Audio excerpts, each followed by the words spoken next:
Hello lovelies, welcome to my bullet journal setup for December.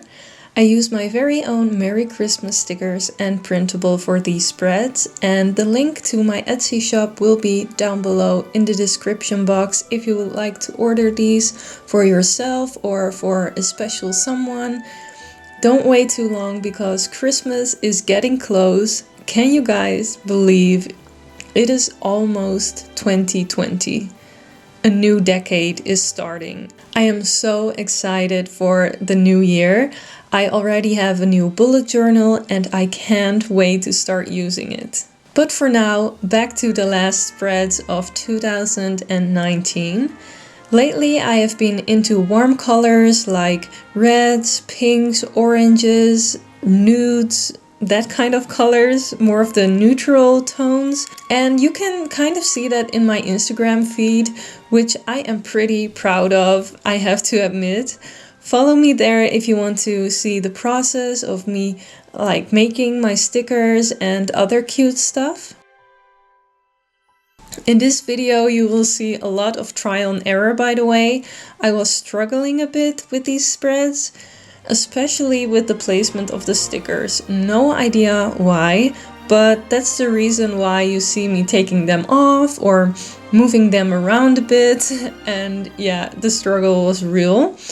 By the way, the images you see me using are from Pinterest. The text paper is from a thrifted book. I need to buy a new one, by the way, because almost all of the pages that are usable are gone. So I need to go thrifting again. So for my Christmas spreads, I didn't want to use those bright reds and greens because that doesn't really suit my aesthetic. And when I was painting these stickers, it kind of turned out pretty 70s looking, in my opinion. It wasn't on purpose, but it looks really cute and groovy.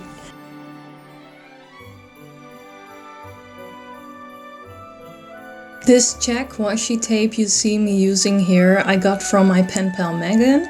I think it suits very well with that old school Christmas theme. This little corner here turned out so cute. It is my favorite of the spreads. I love how the colors and textures fit so well together. The cute nutcracker I found on Pinterest, and next to it I wrote down events in my usual font style.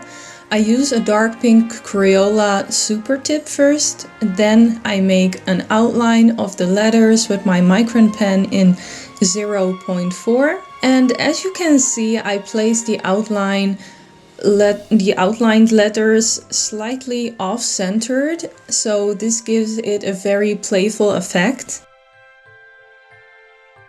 I left a lot of blank space underneath because December is always a very busy month, filled with family get-togethers and parties and such.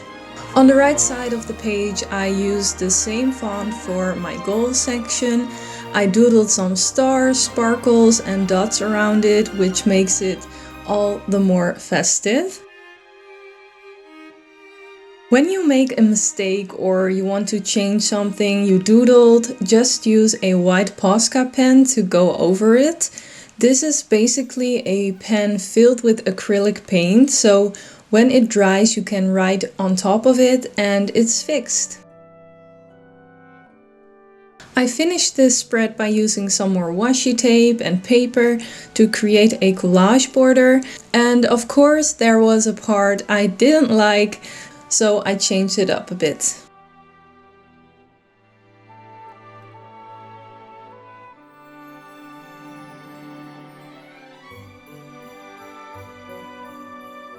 Next up is my habit tracker. I initially made this printable for myself, but I added it to my Etsy shop so you can use it as well.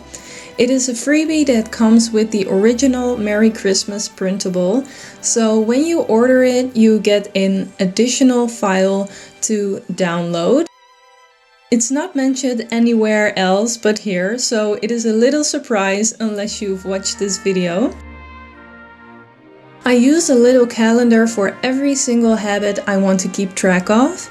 For this month, I want to keep track of getting enough sleep, eating plant-based meals, doing things that feed my spirit, like writing in my diary, working hard, drinking enough water, going to the gym or walking 10,000 steps, and I want to spend less money.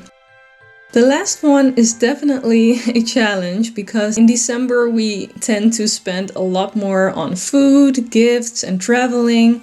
So I'm kind of setting myself up for failure here, but I'm going to try anyway. I used the same font as in my last spread for the title of the habit tracker, and for the font of the habits themselves, I used my little stamping kit by Sostrene Grene and finished the whole page with adding some more stickers, and I think it looks really cute and cozy.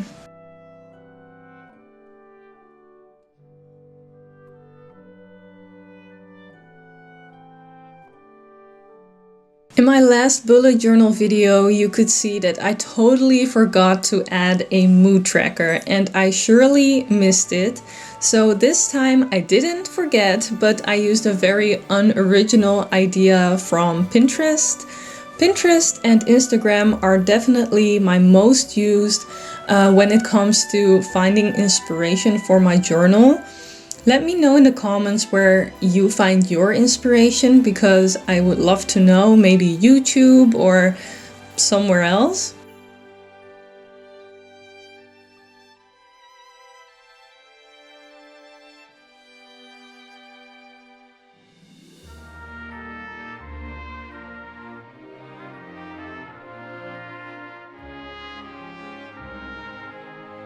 I drew these string lights for my mood tracker. It is a pretty easy idea, but it is not very quick to do because there are a lot of light bulbs you have to draw, of course. And I drew everything in pencil first because of that, to make sure that 31 light bulbs would fit. Each light bulb stands for a day of the month, which will be colored with my mood of that day. I kept it very simple by using 3 moods, as you can see at the bottom of the page: happy, sad, or negative and extremely happy. I just hope that December is going to be a very happy month. I wasn't sure what to do with the right side of the spread, so I started with my collage border in the hope that inspiration would come my way, and it did, luckily. Also, I didn't really like the way the gingerbread house looked on the other side of the spread, so I took it off and replaced it with a mood sign. It wasn't completely necessary, but there was some damage done when I took off the sticker and it had to be covered, so that's why I did it. I am going to use this page to reflect on last year and to set new goals and dreams for the upcoming year, which I always find very fun to do. It still feels kind of weird to say 2020 or 2020. I am from 1992, so this whole new decade sounds very futuristic to me. 9 years ago, I was in college and we had this project called Imagine 2020. For this project, I imagined and painted how my future family would look like. I imagined being married, having a 1 or 2 year old, and being pregnant with my second child. It is funny to see that some things came true. I am married now, for example, but we don't have children yet, and I think it is good to dream and to set goals in life, but I also think it is important to go with what life throws at you, you know? Sometimes we can hold on to these ideas or dreams or goals we set a long time ago for ourselves, which don't really go with who we turned out to be or with who we now want to become. Sometimes it is better to let go of those expectations and make new plans. It's okay to change your mind. When I was making my first weekly spread, I knew I wanted to use the car sticker for sure. It is one of the first stickers I started with while creating these sheets, and for the rest of the spread I used my printable a lot. For the days of the week I used the labels of my printable, and I cut out little circles from pieces of paper that were laying around. On these little circles I stamped the days of the week with that little stamping kit I used previously, and it is simple but it looks very nice and very neat, so I love that. By adding some more stickers and doodles, it looks more and more festive and finished. These little doodles just give that spread a little bit more of a personal touch, which I love. Now, going back to the first page, this is everything that I came up with. I think it looks very cute and festive. I can't wait to use all of these pages. Go follow me on Instagram if you would like to see more details and inspiration. Thank you so much for watching, and I hope to see you next time.